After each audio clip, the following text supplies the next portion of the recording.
Estaría genial un a fondo de la historia de los perros. Esto lo hice ya en el periódico alguna vez, no sé si da para todo, pero sí es bonita, es una bonita idea porque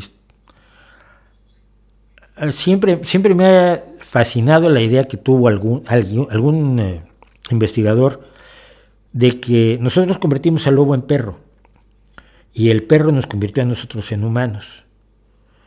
Es decir, el hombre cazador, el cazador recolector, según algunos estudiosos sería imposible sin los perros. Y es que los lobos tienen la misma estrategia para cazar que el ser humano. Es decir, nosotros sprintando somos malísimos, por eso no somos guepardos, pero somos buenísimos en las carreras de fondo, por eso podemos hacer maratones y ultramaratones. Entonces la estrategia de cacería del humano primitivo, del humano originario, es perseguir a la presa hasta reventarla, y una vez que se cansó, la matas. Esa idea de que luchabas contra mamuts que te estaban atacando y tú les metías una lanza, pues un poco idiota, pues es suicidio absoluto.